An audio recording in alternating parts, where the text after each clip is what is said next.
Hey, this is Boaz. Thanks for showing up. Please visit the Fools and Sages podcast at foolsandsagespodcast.com. There are no spaces and it's all spelled out. You can find show notes, references, bios, merch, and other cool features. Contact us if you have feedback or a question, if you want to appear on the show, or if you want either or both of us to be a guest on your podcast. You can listen and subscribe on Spotify, YouTube, Rumble, Apple Podcasts, iHeart Podcasts, and anywhere else great podcasts are found. And follow us on X and Instagram. Support us on Patreon. The Patreon link's also in our website. And thank you. Enjoy the show.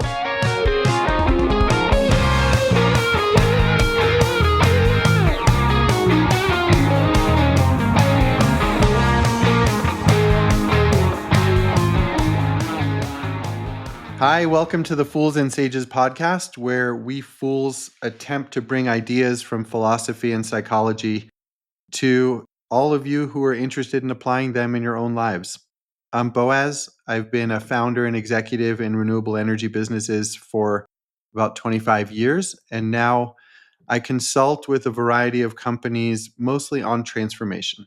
And I'm Brian. Welcome, everybody, back to the Fools and Sages podcast. I'm a creator and a teacher and a therapist and a student and a backyard philosopher. And before I let Boaz launch a question on me today, I have one addenda. If you were listening to our last episode, I made reference to one of my favorite quotes, which is to come to terms with your ass, for it bears you. And I couldn't remember. I know that I had seen it in the John Muir's guide to the Volkswagen maintenance. And I actually did take apart and rebuild an entire Volkswagen motor with that book. So kudos to John Muir, R.I.P. But I found out in the in-betweens here of episodes that was actually an Epictetus quote. And some of you might remember how I was just attributing various and random things to Marcus Aurelius. And ridiculous things that he never could have been involved with. I don't know, inventing the Volkswagen or something. I don't remember, but I was attributing a lot to Marcus Aurelius. And I mentioned, Marcus Aurelius was a Stoic, and he was also an emperor. And I mentioned at the time that there was another Stoic who was a prisoner, but I couldn't remember his name. Well, his name is Epictetus, and he was the guy that actually said, "Come to terms with your ass, for it bears you." And he was talking about coming to terms with your body and understand, we talked about that a little bit in that last episode, and understanding that it's sending messages to you and coming to terms with all that, and unfolding your intimate relationship with your vehicle, as it were. So anyway, I wanted to give Epictetus his due. Great work, dude. I still remember that, and hopefully everybody else will also come to terms with your ass, for it bears you. And so now we shall come to terms with Boaz's question. Yeah, there could be an episode on that, because I think the ass could represent a variety of things there, right? I was thinking of our ancestry and our lineages, but we can come back to that. Good point. The multi-ass model. Yeah. String ass theory. There we go. So what I was thinking we might talk about today, Brian, this goes back to the beginning of our conversations, and I've heard you bring it up over and over, and it's also something that comes up with me in coaching and in working with groups and teams, and it's the continuum from dependence to independence to interdependence. It's like a maturation model, and I'm not sure where you picked it up, but I definitely have seen that independence is a common goal for folks, and they don't necessarily see the potential for interdependence beyond that and what it means. And there's a lot of confusion when folks are dependent or codependent, thinking they're being interdependent. And so it's useful in intimate partnerships. It's useful in business relationships, both within an organization and between organizations. Is your company and your client Are you meeting as interdependent stakeholders who have equal agency and ability to fend for yourselves, or is one dependent on the other, right? In that kind of relationship. So Right, I right. just find it a consistent theme. Thought it might be fun to kick around. Yeah, yeah. Well, I think it's an even bigger theme. Uh, I have thought for quite a while, the psychotherapy training that I went through, uh, were from Wilhelm Reich. Uh, Part of what he does in that is he sort of unfolds a developmental agenda. And what we understand is that while we tend to want to see things as diseases or as pathological conditions, there is actually a whole class of things that happen that are not really pathologies, but they're just obstructions or retardations of natural developmental schemes or agendas. And there seems to be some tendency that the more complicated the developmental scheme is, the more turns and opportunities, twists and turns there are for something to go wrong. And that generates a whole class of things that go wrong that aren't that we could say are the result of uh, lack of appropriate maturation, or somewhere a process has been obstructed. Can you Okay, say more about what you mean by complicated developmental schemes opposed to simpler ones? sure.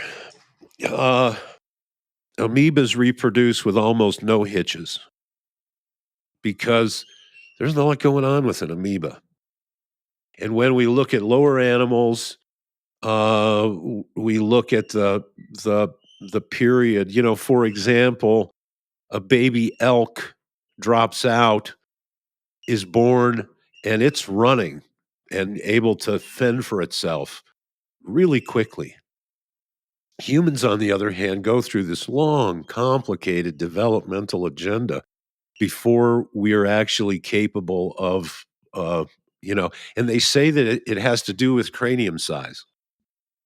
And so we kind of have to come out of the embryonic state before we've developed all these other apparatus for survival because the brain is growing too fast and we can't do the maneuver if we don't I read an get out in interesting time. article about how the extremely long dependence time for a newborn infant, whether there's a cause and a chicken and an egg here, cause and effect kind of thing, it enables a culture download that essentially gives someone by the time they're 2 years old a semantic world, right? To use the language we've been using. The foundations of one for sure. Yeah, and that semantic world is the result of thousands of years of choices Yep, that yep, human beings have made that are getting downloaded. yep, yep. And so yeah, I don't know if that kind of I guess psychological um, element, or evolutionary psychological element, comes before the physiological element, or after. But it seems like that's a tremendous advantage for human beings if they can keep the child safe for a couple of years. Exactly, exactly. And but what we notice then is that in a primitive agricultural society, a child can get to where they're pretty productive in terms of their own demands for survival by the time they're 6 or 7 years old. The more complicated the demands of culture, the longer it seems for us to hatch out a fully finished cultural member. Yeah, and maybe reduces the probability too. Well, it certainly increases some of the hurdles, and it explains why I think there's a realization now within some modern psychology that maybe we're creating some of these problems through not supporting this maturation process appropriately, and that maybe they're not just bad accidents, but that there's actually something developmental that we're actually seeing a type of immaturity carried into later life than we used to see. And that is not without ramifications, obviously, you know. Do you remember where you got the dependence, independence, interdependence continuum from? Was that from your Reichian training? That's a very good question. I don't recall the source, and I can try to dig that out, but it does bear a certain obviousness, doesn't it? I mean, once you see it. Once you see it, yeah, yeah. And you sort of realize, I mean, I think that there's some things that, for example, isn't a football team the model of the modern corporation? And don't societies that are more successful, at least in material terms, don't they operate from higher levels of trust and cooperation, which is actually an interdependence, a developed interdependence? You could say a corporation is a developed interdependence. Yeah. Or some, right? Some are going to be stuck more in an earlier stage of development. If we take like the again a Wilbur view on it, where you have the individual relationship to that continuum and you have a collective one. But maybe you could describe what the continuum means, because I don't think I really did that completely in my question. Well, I mean, we've pretty much covered the extreme dependence that we begin with. And we've also, in other episodes, sort of touched on some of the ways that things can go wrong in that developmental agenda. You know, uh, my references going back in my own case all the way back to birth. So clearly, there's this a time period where we're more vulnerable than normal, and we're dependent, and we've clearly developed mechanisms all around that. And then we do have this idea that we've also reprised in that great allusion from the Prolegomena of Zarathustra by Nietzsche, the process of being a camel, where you're loaded up, where you are dependent upon those that are loading you, right? And then you set out into the desert, and this independence is sort of signified by going into that desert alone with whatever you've loaded up, and now you've got a that process of individuation, as Jung calls it, uh, to turn into that lion, to become your own source of authority.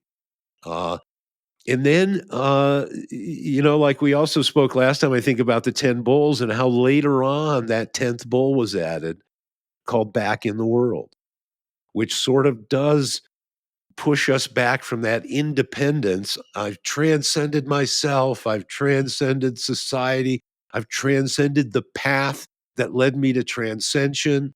I've transcended transcending, but now I'm back in the world. And so that does call us back to this interdependence. And it also echoes, when we've spoken about people that we as humans have sort of a collective destiny, collective karma as a social organism going through the developmental stages of self-organizing systems, increasing their complexity. And that's why I think it's surprising to people when I say that I'm really not sure that elections matter, because the things that we experience are related to these stages of development of a self-organizing system organizing The itself. collective development. That collective development, yeah. And so that's part of that interdependence that that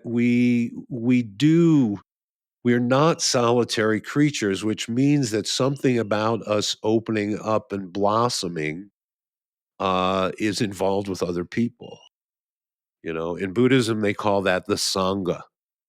Uh, this is the idea in the French Revolution of fraternité. Yes, we want liberté, which is the idea of independence and liberty, but we also need fraternité, fraternity, brotherhood, right? And and I think there's some very practical things about that too that I think are fascinating. Like one one that I love goes back to a World's Fair, and there was a character I believe that was not a great fan of democracy.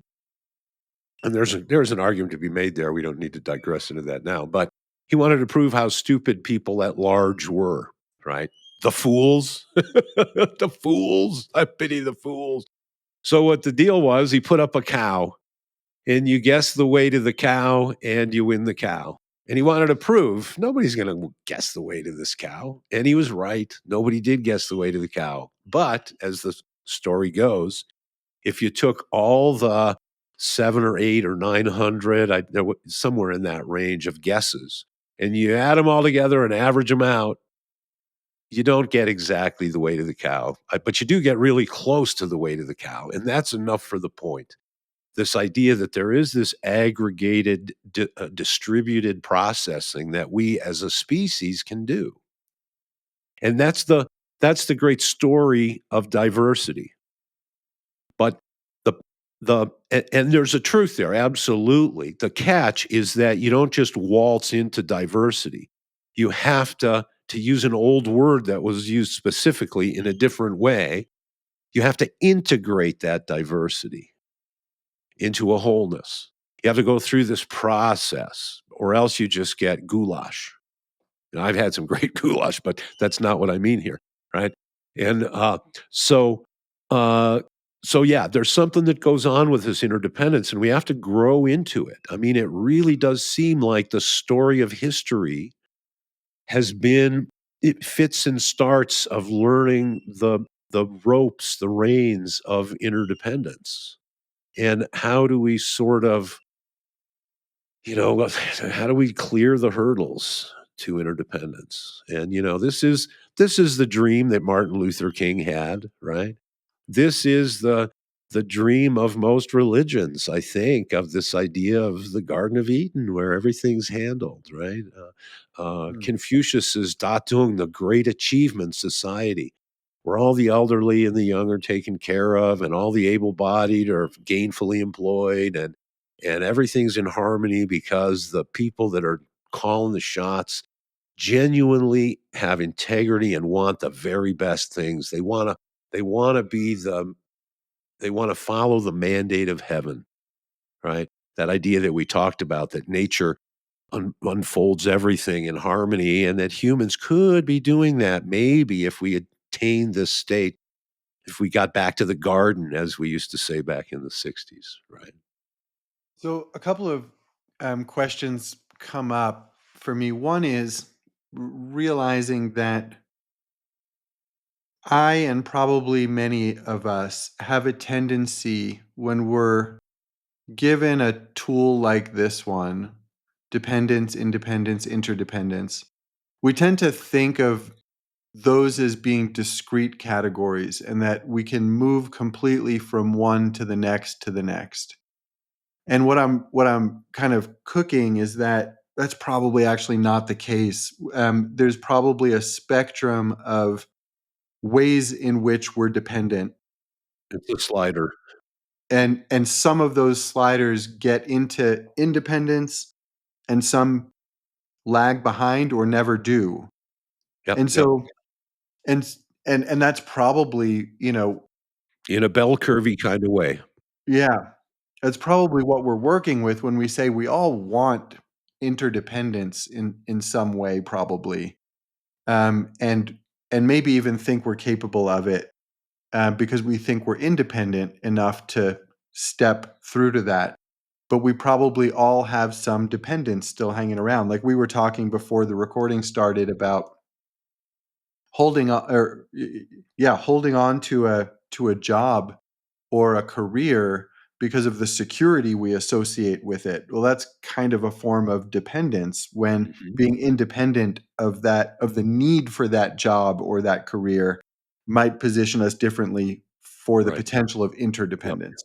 And if we're in that Tarzan model, getting that Explain next that. vine means letting go of the vine that you were holding on. Because if you don't let go, what happens is you swing back.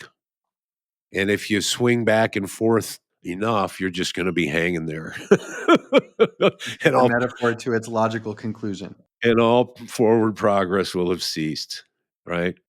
And then you're gonna have to start the whole thing again, right? So there is something to that. And those are the kind of questions that I feel like you have to ask with your whole brain, not just your not just your logical brain. You know, that belly brain also that sort of maybe can tap into that yin will that we spoke about in a whole episode, in episodes past. That has to do with, you know, your deeper destiny and who it is you are to be unfolding. You know, my feeling is that if you're really answering that question, and that's like the Buddhist eightfold path, when the lotus unfolds, there's eight petals, and that represents the eightfold path. One of those eightfold path exhortations is right intention, and that is to have this idea of that unfolding according to the natural plan of Hunyuan of the universe to unfold itself. And uh, and that if you have that, then I think your vine swinging has a certain extra power. If you are just being clever and you're really trying to indulge maybe your small mind and you're not really, focused on the having the right intention to self-development, you're really just kind of pursuing a hedonistic agenda, then maybe the vine thing, maybe you're just going to swing around the jungle in circles for a while. Maybe there's something that's a little different there.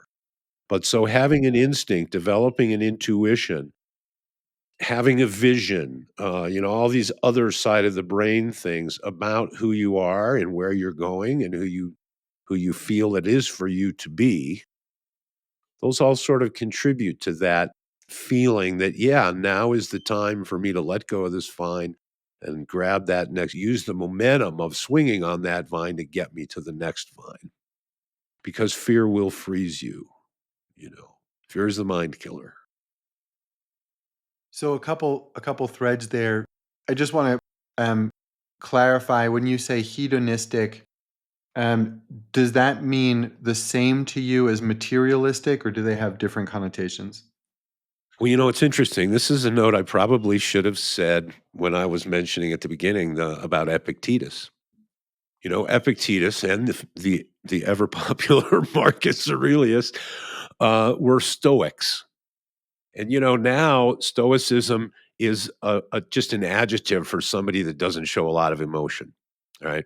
And we use it. We have other adjectival words like cynicism or skepticism, and another one of those is hedonism.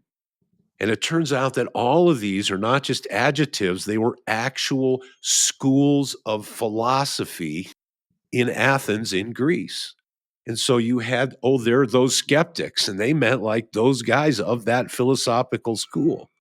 And there were also the hedonists, and these were the pleasure seekers, basically, that thought that it was all about sensation, and there's really nothing more to that. Now we might say that somebody's hedonistic if they party a lot, right?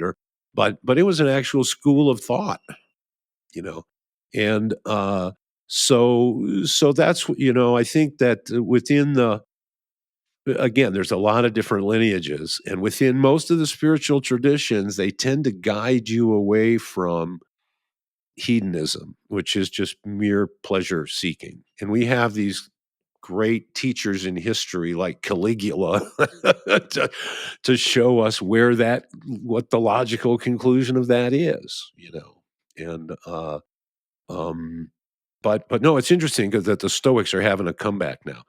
Uh Not so much. Well, I guess the hedonists are doing pretty darn well They're too, doing all right. Yeah. now that I think about it. Yeah. Evolution, devolution. We'll do an episode on that. Yeah, Um, there we go. but where I was gonna go, aside from the aside around hedonism is so. maybe you share this experience because I attribute some of my experience with it to being an orphan. And having some stories baked in around not having a place and also the universe not being a safe place, where I can attribute a lot of decisions that I've made to what I would now call a kind of compulsive self-reliance, like a a yin will that became more explicit over time and known to me over time to try to set up my life so that I didn't have to depend on anybody. And Mhm. that, I think, is one of the big reasons I moved to New Mexico and ended up living off the grid. And maybe you share that. And it's also been a huge chaos creating factor in intimate partnerships in the past, because while I thought I was in partnership, I was always holding a certain amount of compulsive self-reliance where I wasn't going to depend on my partner come hell or high Interesting. water, Yeah. in certain regards. And so little by little I've been softening that, and now I can at least own it. My behavior is still going to show up that way sometimes, but I can recognize it now and we can have conversations about it. So it's like Mhm. it being integrated. Um, Mhm. and so when we have a continuum like dependence, independence, interdependence, where we basically talk about independence as a leveling up from dependence, it's easy to hide this kind of compulsive self-reliance in that, right? Sure. Mhm. Yep. So I'm curious what your thoughts are about that. Well, I have 2 thoughts. I mean, I have a lot of thoughts, but I 2 general directions. One that's kinda general and one that's more specific. Um, I mean, I guess the general thought is more that, we're when we move to interdependence, or we try to move to interdependence, it's related to, I think we spoke about this before, this idea of our consciousness expanding means there's more in our awareness. There's more that we take into account. There's more that we can care about. So then the logical conclusion of that kind of becomes an interdependence where that possibility exists, because that the possibility doesn't exist everywhere, right? Um, and so we grow, our psychological psychodynamic environment grows. The people that we are in relationship with is affected by that sort of karmatically. The types of people that show up in our lives, whether they are capable of interdependence or whether they are just dependent, right? I mean, all those things kind of are dependent on your consciousness in an interesting way. You know, I feel, for example, like my tendency to be away from from the marketplace, let's say, uh, is definitely related to that. But my feelings about the universe and it being a friendly place, I'm in not much concern about because of experiences that I've had. And honestly, I question whether I would have had those experiences had I been in the marketplace. Okay. So I feel like in some ways my my bad luck was my good luck. In that it maybe made some things more accessible because of my isolation in other areas, you know? For sure. I mean, I think people find me, um, let's say, useful to them as a thought partner, and attribute that, and I would attribute that to some extent to a kind of sensitivity that I have that I think absolutely resulted from some difficult experiences. Uh-huh, uh-huh. Um, so yeah, I can dig that. Um, and how might one tell the difference between healthy independence that poises one for interdependence and compulsive self-reliance? Well, that's a good question. That's kind of related to the question that I think you might have brought up before, which is whether you're on a me trip or a we trip. Mm-hmm.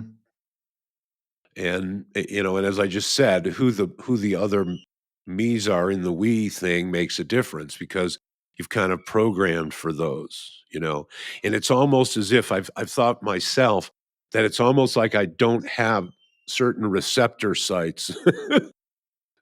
So there's no places for certain people to plug into. And so it's as if they aren't there. For me, for example, as a psychological resource or something like that. So then some other shift, But I think that the only way to know, I think, is by being honest with yourself. And you don't come into interdependence alone. There's relationship there, and so that relationship is part of that reflexive understanding of yourself, and to understand whether you should be more dependent or interdependent when your sort of knee jerk reaction is to a type of independence. Um, so so that's really kind of complicated because now we're talking about a field, right? Where you're in relationship and it's no longer a question of just where you're at. It's a question of how you show up to the people that you're in relationship with. And that has to do with them and their inside structure and movie and what they're and there being a parity there. This is one of the mysteries of human relationship. It shows up sort of in its negative aspects when people go, "Oh, how come I keep ending up with the same man or woman?" And it's like, well, that's a clue that there's something about you and the way that your psychological formation is that sort of is developing that. And we touched on this before. And I said, and I realized I didn't explain this very well. I said it's an isness and not a thing. So that it's you tend to see the world with an isness that involves the lack of these receptor sites or the the the maladaptions that's just kind of an is mixed in there with everything else. And so it doesn't have the kind of thingness that lends itself to picking it out like, here I go gambling again, right? Well, that's easy because you can see there you are with the handle in your hand, right? But this kind of stuff is more, it's more like in the isness of the universe. And the human compulsion is to look for the same situation, but to try to make the story come out different. But it can't because you just picked the same situation. And that to actually get the story to come out different, you actually have to pick the different situation, but you might not yet have the receptor sites to pull in the pieces of that new situation. And that's why it's a developmental thing instead of click, click, click. Uh, it's more like a semi with 35 gears or something than an automatic where it just kind of shifts from one to the next, right? A 3 speed. Um, so I don't know if that that I'm not sure I explain anything, but that sort of uncovers some of the complexities of the dynamics, right? It in some ways it becomes a version of the three body problem, right? What's that? Uh, well, it's one of these things where they're trying to predict the orbits of things. And it's maybe a better example is a simpler example than the three body problem is the two lever problem.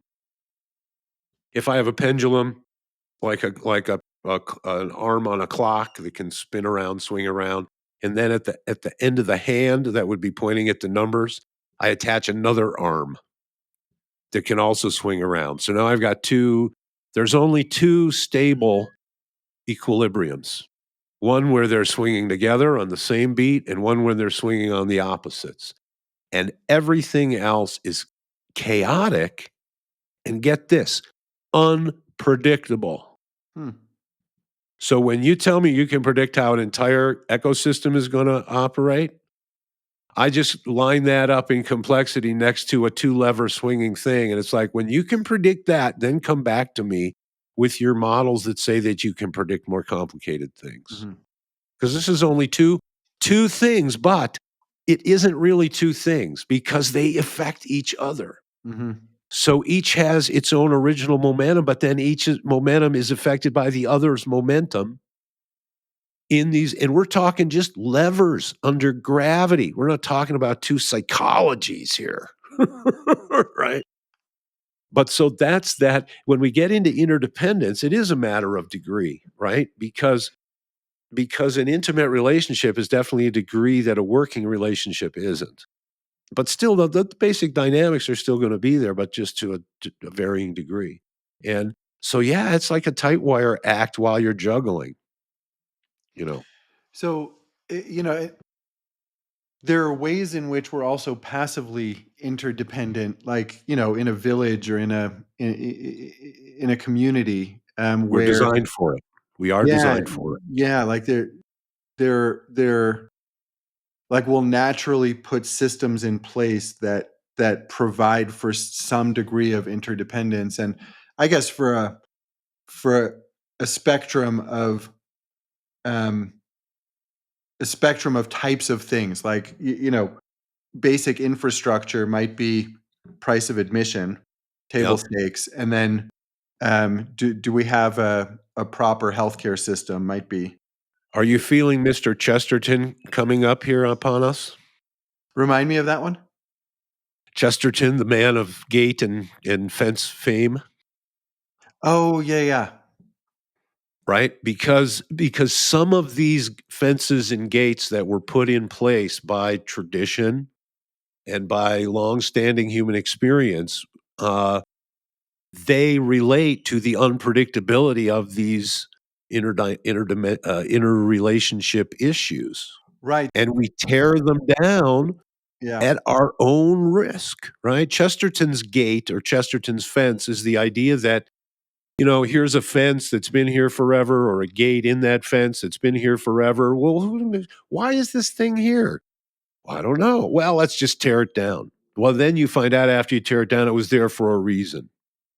And so the Chesterton's gate idea tells us you don't take the fence or the gate down until you know why it was put up there in the first place. And just your having an idea about it doesn't qualify. Just because the gate or the fence might offend your aesthetic sensibilities doesn't qualify. Nothing about the way the gate or the fence makes you feel has anything to do with it, because your feelings were not involved when the gate was put up. So we can be sure that your feelings aren't involved about whether it should be there or it shouldn't be there. Okay? This is where we learn from culture. But nowadays, a part of immaturity, plugging back into our other conversation, is we know as we look at the way brains develop that there's some pieces that aren't completely lighting up yet in the adolescent brain, which is why we think it's probably not great for 12-year-olds to drive cars on the highway.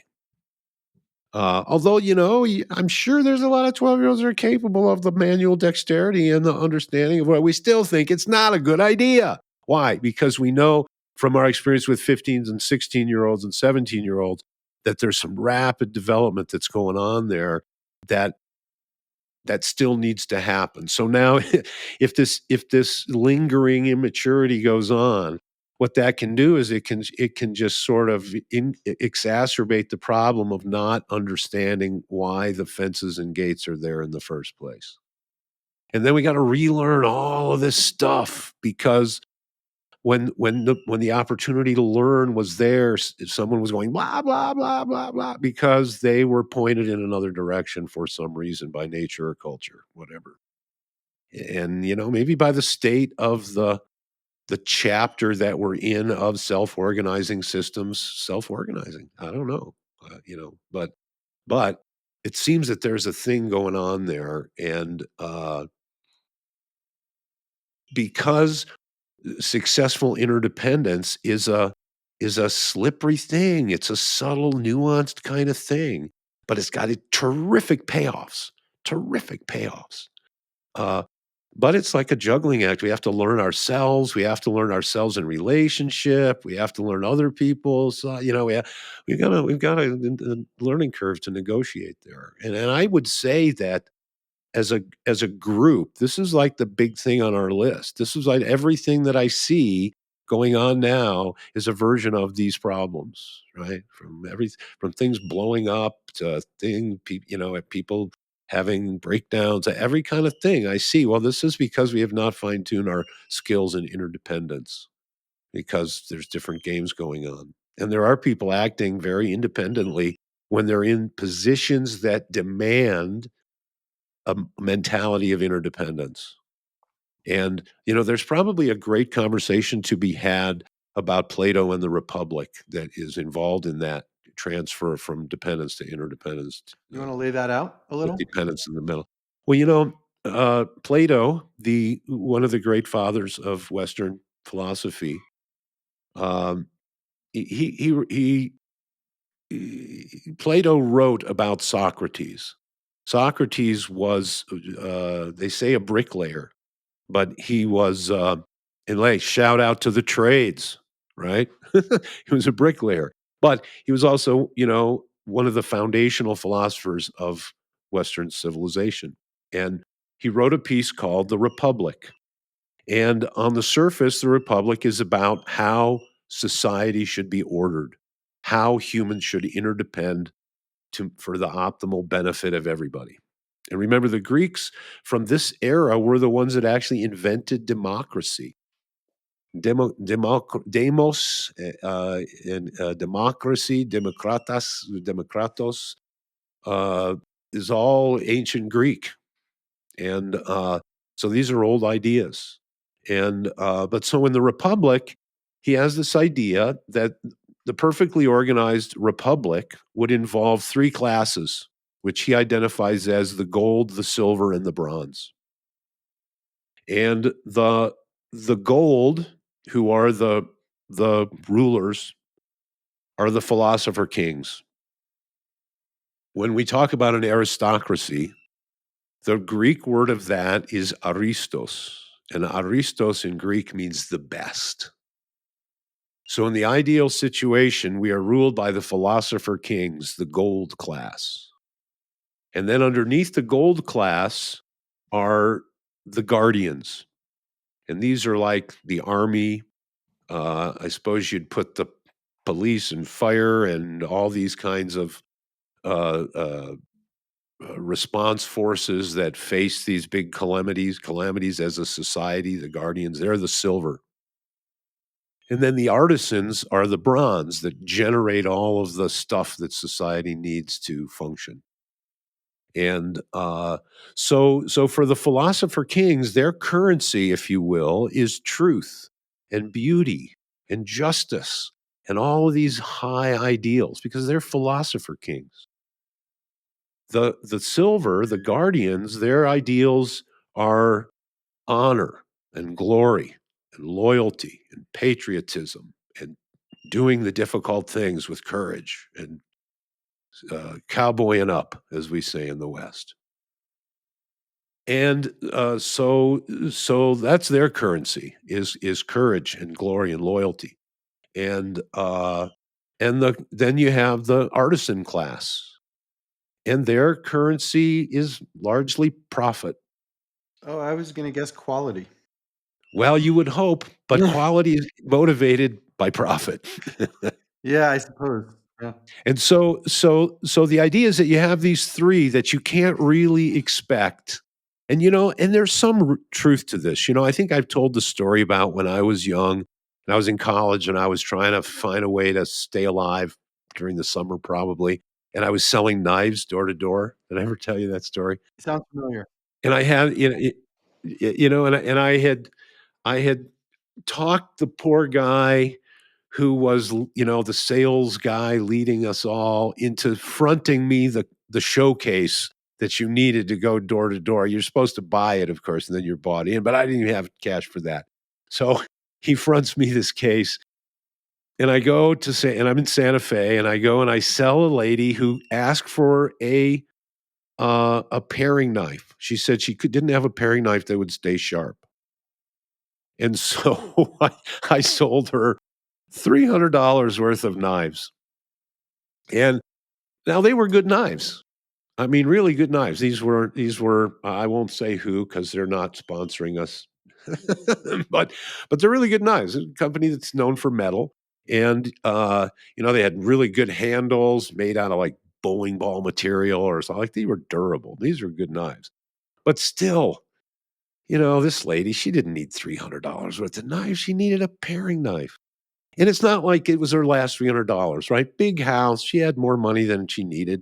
Wasn't like, she happily bought $300 worth of knives. So then I sleep that night and I make like $30 because I sold $300 worth of knives.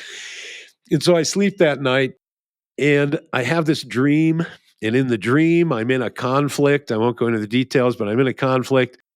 And I punch this guy out in the conflict, which I don't have a lot of kung fu fighting dreams. But in this dream, I punch the guy, and as his knees are folding, and I put in the last coup de grace, right? Boom. I hear two distinct voices in my head. And one says, perfect, beautiful timing, exact organization, nice flow, everything, beautiful power, just right, textbook. And the other voice is going, my God, what are you doing?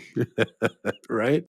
And I don't believe I was beating this guy. I think that he didn't deserve a beating. I'm sure in the context of the dream, he deserved a beating, but it's still there was like, and it was like, whoa, I heard these two voices. Okay.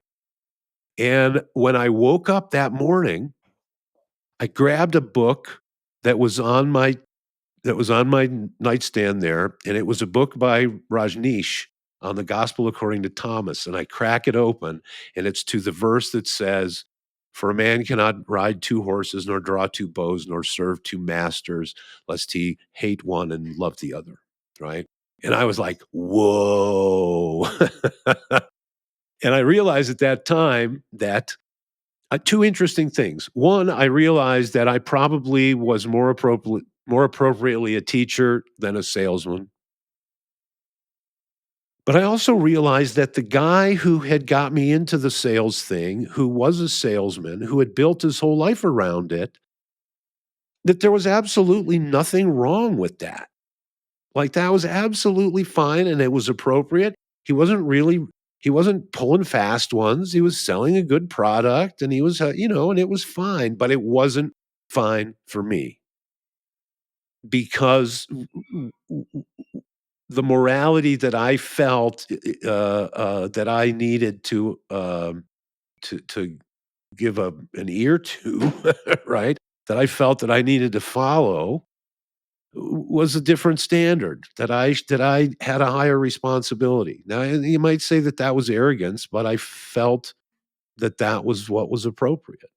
And so I'm not saying that I don't believe in a one size fits all morality because people are in different developmental stages.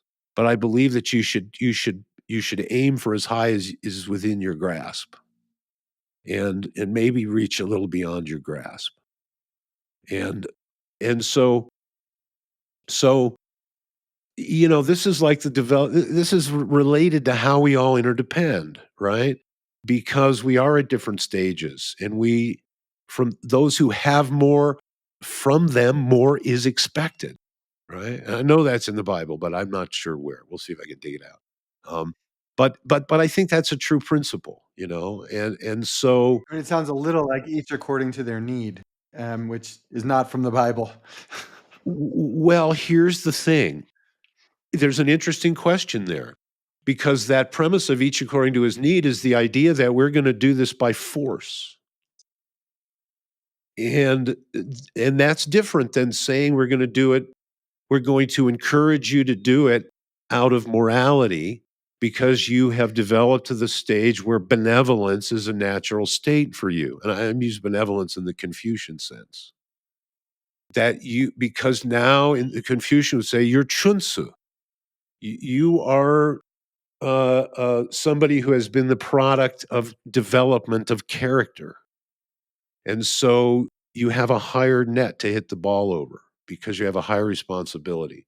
I mentioned before Maya Angelou's saying that do your best, and when you understand more, you'll know what's you can do better and then do better, right? Well, that's not just good advice. I think that's an obligation. I really honestly do. And that you should be, and I have a whole lecture at St. John's about virtue, where I think it really is important.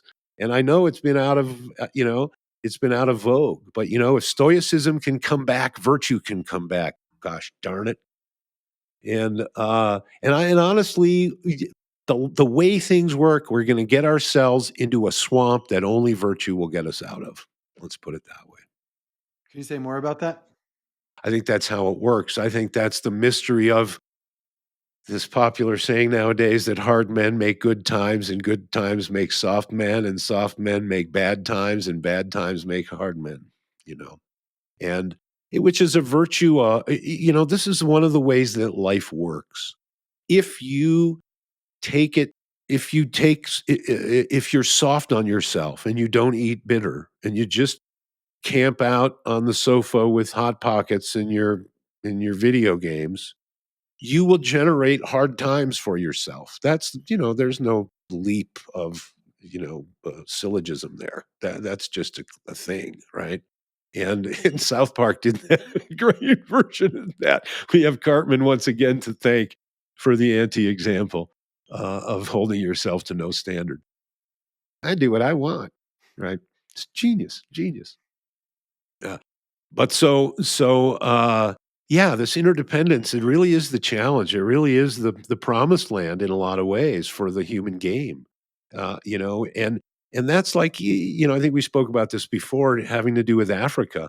Uh, when my experience there has been that I was regularly told this was not a once in a while thing. This was a regular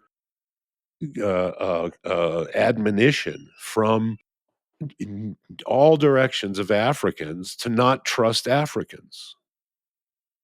And and my regular response to that was Africans are no different in that way than anybody else. And this is the state of us figuring out our interdependence.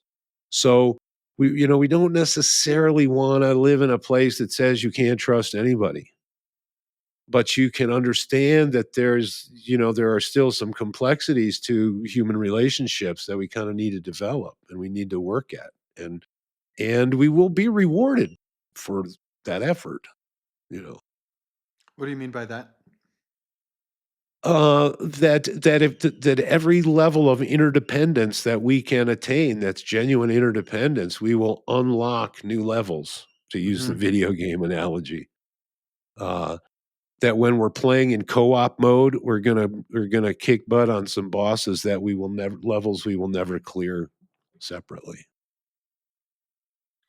Yeah, I mean, for some reason, I want to believe that. I guess over the last couple of years, um, I have put more faith in.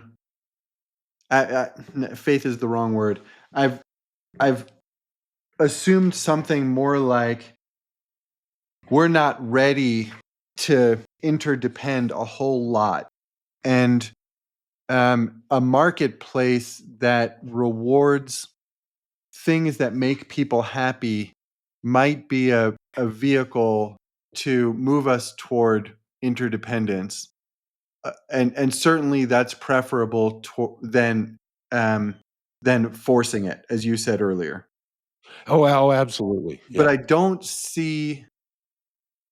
I guess maybe I'm looking in the wrong places. I don't see our penchant for interdependence emerging a whole lot. Um, but again, I'm probably looking in the wrong places. And there's evolution devolution conversation that, I see a lot of division, but Yep, maybe yep. that is the the pressure out of which the diamond of interdependence is emerging. Well, and I think that we know it because it's a natural principle.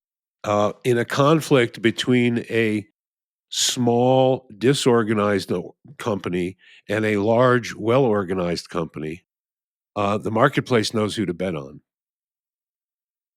And so the marketplace values efficient interdependence because it produces. And one hopes that that's a good enough bait to interdependence and not to oligarchy. Because, you know, and this is a long story too. And Plato had checked in on that as well. And he has says some interesting things about democracies. He was And ahead of his time, that guy. oh boy, not bad for a bricklayer, you know? And if a bricklayer can do this, I mean, what can the plumbers do? I'm saying, as a plumber, I'm telling you, we're sleepers. What did Plato say about was it evolution devolution or Yeah, it was that democracies tend to devolve into oligarchies as soon as some people figure out how to rob the treasury. Sound familiar? Yeah, basically. And the other thing he said that I recall is he said that the thing about democracies is that they never get very good, but they're supposed to never get super terrible until they devolve into an oligarchy. And then oligarchies can be just perfectly horrific. Um, but the oligarchy, which is the power in the hands of either one or very few, uh, like a monarchy, there are some advantages to a monarchy if you have a good monarch, because a good monarch can do things that a democracy will just spend its time paralysis by analysis and by a conflicting mess of different it's interests. gridlock? Yeah. Yeah, and the thing is, one of the problems of democracy is you get everybody trying to turn it into their personal oligarchy. And because their idea, see, if it's a democracy and you get in a position of power, you don't have that much time to get rich because you'll be voted out or the natural process will move you out.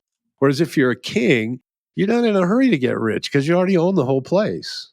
So you have a sort of an interest in stability that maybe the guy who's trying to rob the treasury and leave might not have, right? His interest is not in longevity. He's afraid of getting caught. So he's got to kind of get the goods and get out of town, get out of Dodge. Mm. Uh, and that's why as democracies devolve into oligarchies, surprise, surprise, you see so-called public servants turn into rich oligarchs. Uh, which is an inversion of the idea of service, right? That's not service. That's being served. So that's an inversion. But this is a natural life cycle of things. And that's why I say, it probably doesn't really matter who you vote for. I mean, it will in some ways, but it's like when you're converting from democracy to oligarchy, there's just some bumps along that road. I don't think anybody's safe. I think all bets are off. That's why we have a constitution. But that's also why to successfully pull off an oligarchy from a democracy, you got to mess with that constitution pretty heavy. If it's a good Yeah. constitution. Yeah. I mean, we said we weren't going to talk about politics a whole lot on this podcast, but Yeah. just in the last 2 or 3 weeks, there was a New York Times headline saying something to the effect of, "Is the Constitution actually getting in the way of democracy?" Um, Huh. which Well, that's there it is. one of the other signs they say of this is celebrity chefs. And celebrity chefs, of course, are a sign of a broadening inequality between the top and the bottom. And you know, and again, I remain committed to not talking about politics because I don't pick sides, right?